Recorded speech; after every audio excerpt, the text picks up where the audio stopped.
Hello everyone and welcome back to my channel. My name is Bree. Hi if you're new here, or hey if you've been here before.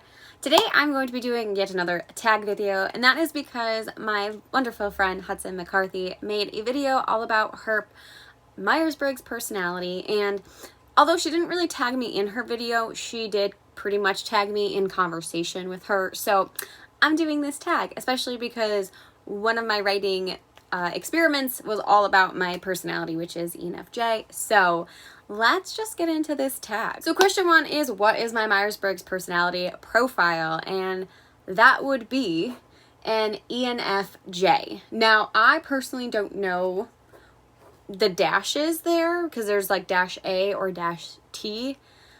I didn't look that up, so I only know I'm an enfj. But pretty much according to the 16 personalities profile, that means that I am a diplomat and specifically the protagonist.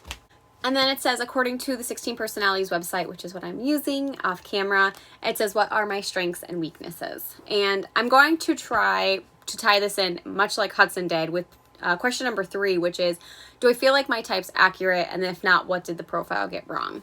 So to start, it says that for an enfj, I am tolerant, which means I'm a true team player. I recognize that means listening to other people's opinions, even when they contradict my own.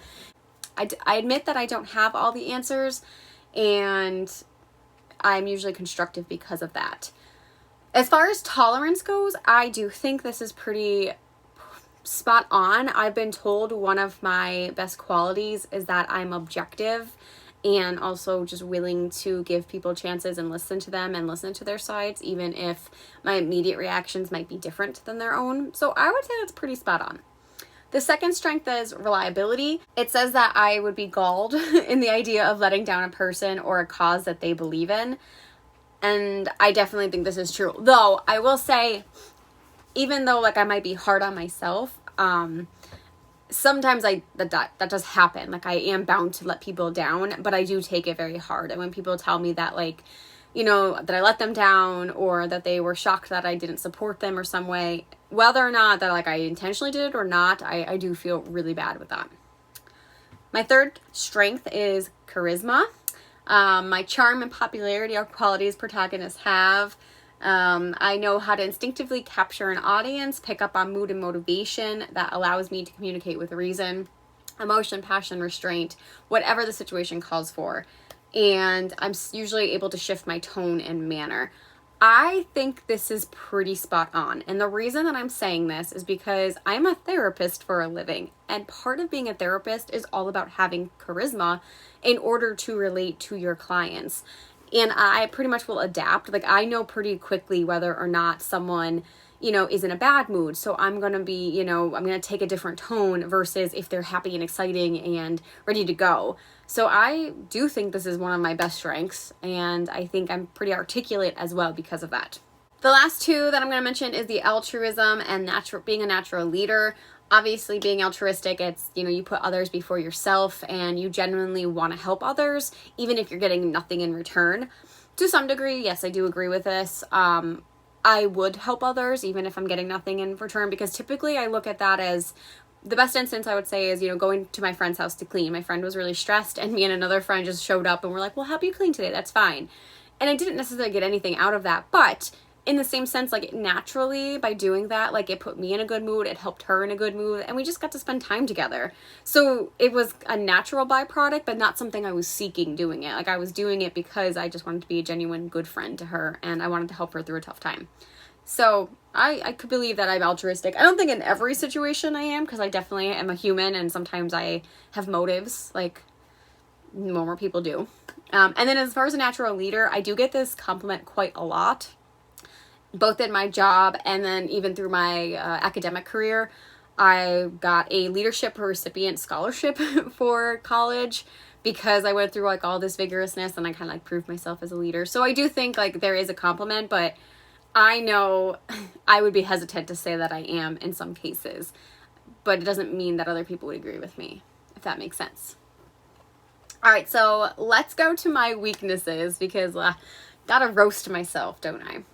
So the number one is overly idealistic, which is I get caught off guard if I find that through circumstance or nature or simple misunderstanding that I will fight against them or defy the principles that they've adopted, even if I'm well-intentioned. I'm more likely to feel pity for this opposition than anger. Oof, that's me spot on. I get really oh, and also it says I can earn a repetition for being naive. Yes, because my husband tells me I'm naive all the time, and it is because I'm super idealistic. Like, I have goals and ambitions and ideals, and I want to meet them all, and sometimes I like overextend myself and don't think things through because all I have is a shiny object that I'm chasing, and as such I may be looking like I'm naive because I'm so excited over something, and that is too true. I'm very much an idealist. The next one is being too selfless. I could bury myself in hopes and promises, feeling others as their own and striving hard to meet their world. If they're not careful, I could spread myself too thin. Definitely spread myself too thin in some cases. However, this is that one where I am a little bit opposite. I can be very selfish at times, and people will easily point it out. So it just depends on what it is and what it's about. Like money, for instance, I'm very selfish with money.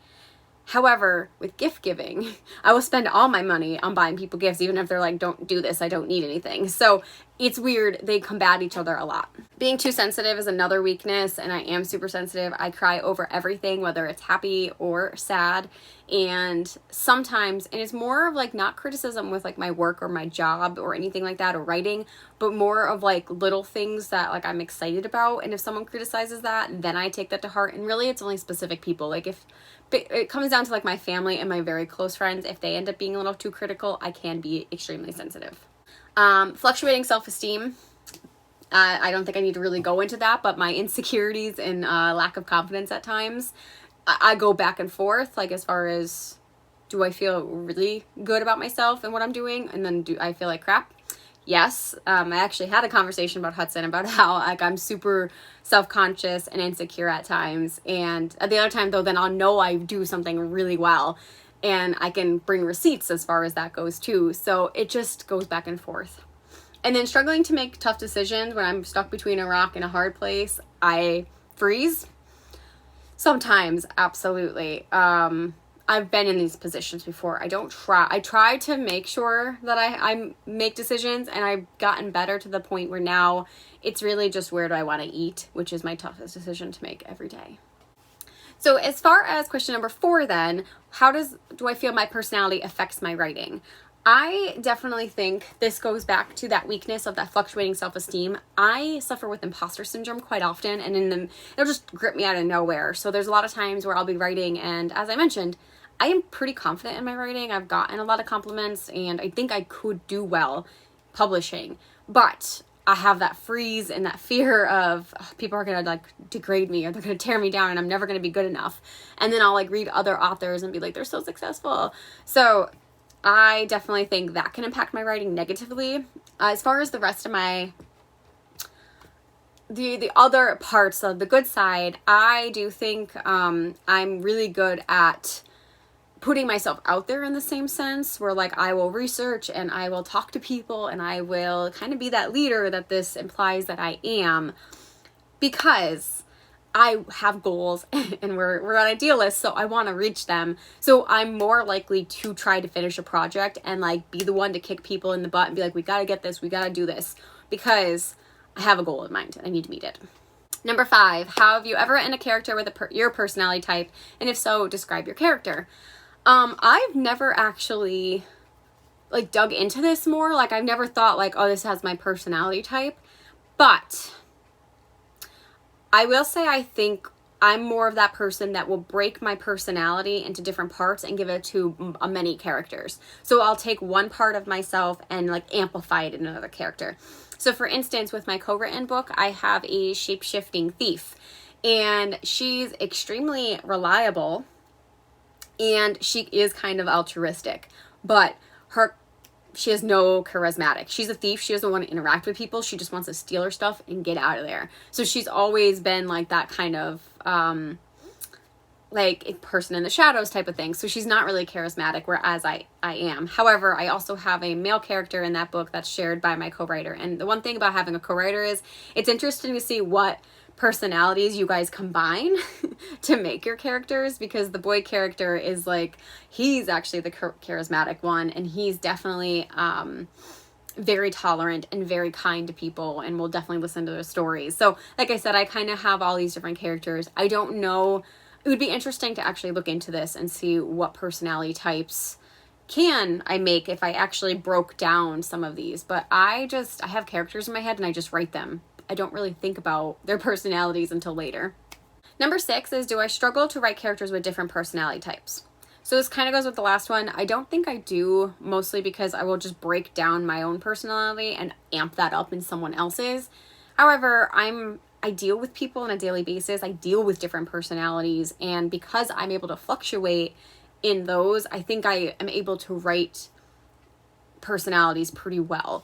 I mean, this is to be tested. I'm not published yet, so maybe I'm wrong, but writing characters is actually one of my favorite things to do. I love creating backgrounds and their personalities and what they look like and all of that stuff. So it's never to me been hard, but like I said, it stands to be tested. Number 7 is, what are my strategies for writing characters with different personality types? I think I kind of mentioned this already.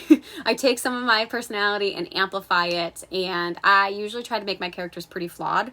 Not like flawed that you can't stand them, but like to know that they are human, that they're not going to be perfect. They're not going to be these archetypes that people see commonly in books. Question number 8 is, what is my favorite type of character to write? I really like writing kind of witty and sarcastic characters, because I think that's a personality that I don't show most on the internet either. It's one of those things where humor is so subjective, and I think I'm able to kind of do the best of humor in characters without making things too obnoxious. And question number 9 is, what type of books do you like to read and write? What is especially appealing to you about them? So I'm a huge fantasy person. I absolutely adore reading fantasy, and the majority of the books that I read are fantasy in some capacity, all the way from urban fantasy to high fantasy. I love it all, and I'm always intrigued by different worlds and how you can create things that might reference our own world and our own lives, but create something completely new. And that's really what I like to write. I want to be published as a fantasy writer, even though I like dabbling in some contemporary and other genres as well, but that's my main goal. And all the books that I write, and if you can look behind me, I have tons of fantasy books. Like I said, I like that they're able to transport us, and you can just do so much with them, and you're creating everything from the ground up, it is sometimes a very scary feat, but you just feel so accomplished when you're done with it, and you could be like, I did that. Alright, so that is my tag video for my personality type, the ENFJ. Let me know down below, what personality type are you, and if you are interested in doing this tag, please do so. As Hudson also said, I'm going to steal from her, and I'm not going to tag anyone for this video just because I don't know if anyone needs to take the quiz. I don't want to put pressure on, but you can consider yourself tagged, and if you do it, please let me know down below so I can watch yours. And until next time, I'll see you then.